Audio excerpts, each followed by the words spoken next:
श्रावण महिना आणि सणांची रेलचेल। याच महिन्यातील एका महत्त्वाचा आणि अत्यंत पवित्र सण म्हणजे नागपंचमी। हा दिवस नागदेवतेची पूजा करून त्यांचा आशीर्वाद घेण्यासाठी साजरा केला जातो। संपूर्ण महाराष्ट्रासह आपल्या अमरावतीमध्येही या सण मोठ्या उत्साहात साजरा होतोय। अमरावतीतील अशाच एका ऐतिहासिक ठिकाणाबद्दल आपण बोलणार आहोत, जिथे गेल्या 100 वर्षांपासून नागपंचमीचा उत्सव मोठ्या भक्तिभावाने साजरा केला जातोय। जाणून घेऊया या विशेष उत्सवाबद्दल।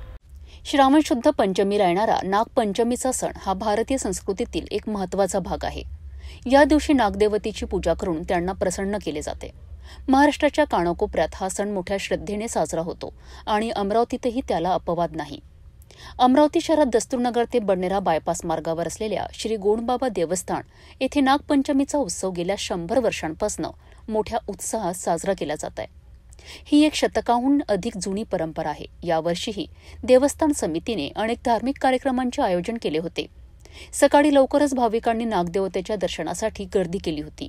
यावेळी मंदिरात हजारो भाविकांनी दर्शनाचा लाभ घेतला। गोंडबाबा देवस्थान परिसरात जत्रेसारखे दृश्य निर्माण झाले होते। महिला आणि पुरुषांसह लहान मुलांचा उत्साही बघण्यासारखा होता। फुलांचे हार, दूध आणि लाह्या घेऊन भाविक रांगेत उभे होते। नागदेवतेला प्रसन्न करण्यासाठी भक्तिभावाने पूजा अर्चा केली जात होती। या उत्सवाने संपूर्ण परिसरात एक सकारात्मक आणि मंगलमय वातावरण निर्माण झाले होते। गोंडबाबा देवस्थान का कोषाध्यक्ष के नाते सुरेश गुप्ता, यह मंदिर 1924 में इसकी स्थापना हुई थी। उसके पश्चात हर तरह के त्यौहार यहाँ पे चैत्र नवरात्रि है, दिवाली है और नागपंचमी महोत्सव बहुत अति धूमधाम से मनाया जाता है। और यह मंदिर इसको 101 वर्ष के इसमें स्वर्ण महोत्सव मनाने का सभी ने संकल्प किया है। इसके पश्चात भी 1926 में 2026 में यह मंदिर को भव्य बनाने की सभी की कल्पना है। बाबा हमारे बुंदेलखंड के हमारे कुल देवता है।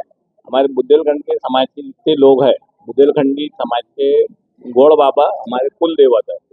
जिस समय हमारे लोग यहाँ आए मजदूरी करने को, तो अब बुंदेलखंड से आने के बाद में अपने देवता भी साथ में लाए जाते हैं। तो ये जब जंगल परिसर था उस समय लाके यहाँ बसाए गए। हमारी परिस्थिति नहीं थी, पैदल लोग आते थे, लेकिन उनका ही आशीर्वाद है हमारे पूर्वजों का कि उनका आज छोटा सा एक फल रखा हुआ कोई काम आज वट वृक्ष बन गया है। और हम पूरे समाज के लोग और अभी तो अभी भव्य इसके नाम से गोड़ बाबा देवस्थान के नाम से आज इधर परिसर की भी पहचान हो गई है। और बाबा का हमको आशीर्वाद है।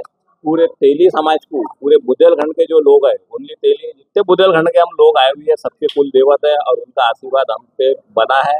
अब हम उनसे प्रार्थना भी करेंगे कि ऐसी आपसे आशीर्वाद सदा बना रहे। भैया ने जैसे बताया है कि जो भी यहाँ नीच संतान रहता है और ये बाबा की सच्चे मन से आराधना करे, तो कई ऐसे हुई है जिनकी बहुत भरी गई है। 101 वर्ष पूरे क्या कल उत्साह है? 101 वर्ष। हाँ, 101 मंदिर बनने को 101 वर्ष पूरे हो गए हैं। ये उत्सव 100 साल से चालू है, कंटिन्यू। हर नागपंचमी को हमारा उत्सव होता है। और यहाँ पे मतलब परिसर के लोग तो रहते ही है, हम यहाँ से 10 किलोमीटर दूर रहते हैं, पूरा मोहल्ला यहाँ दर्शन के लिए आता है। नमस्ते, मैं मंगेश मनोरे इस प्रभाग का पूर्व पार्षद हूँ। हमारे नगर सेवक हमारे मुन्ना भाऊ यादव, हमारे विनोद भाई सरवैया, इनके मार्गदर्शन में हम यहाँ पे आए हैं। गोंड बाबा मंदिर ये हमारे प्रभाग में रहने की वजह से हम हर साल यहाँ पे पूजा करने को आते हैं। यहाँ पे हमारे मुन्ना भाऊ यादव उनकी तरफ से सभी भक्तगणों को प्रसाद के स्वरूप में सभी को केले बांट रहे हैं। और कल भी उनका त्यौहार है, कल भी वो प्रोग्राम कर रहे हैं, हम साथ में कर रहे हैं। सभी को, सभी नागरिक को, जनता को, मेरे सभी भाई बहन को ये गोंड बाबा मंदिर की तरफ से हार्दिक हार्दिक शुभकामनाएं देता हूँ और सभी को धन्यवाद देता हूँ। हर साल की तरह इस साल भी भव्य नागपंचमी महोत्सव का आयोजन मंदिर समिति ने किया है। और मंदिर में हर साल की तरह इस साल भी 25 से 30 हजार लोग प्रसाद के लिए आते हैं। तो वो व्यवस्था मंदिर की जिस तरीके से हर साल करते हैं, इस तरीके से इस साल भी सुचारू रूप से की गई है। ये सभी भक्तों से निवेदन है कि ज़्यादा से ज़्यादा संख्या में आए और दर्शन का लाभ लें, प्रसाद का लाभ लें।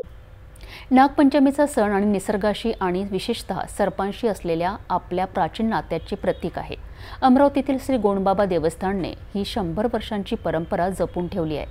हे कौतुकास्पद आहे. हजारो भाविकांनी एकत्रित येऊन साजरा केलेला हा उत्सव केवळ धार्मिक नाही तर सामाजिक सलोखा आणि एकोपा वाढवणाराही आहे. अशा परंपरांमुळेच आपली संस्कृती आणि श्रद्धा पिढ्यानपिढ्या पुढे जात राहते.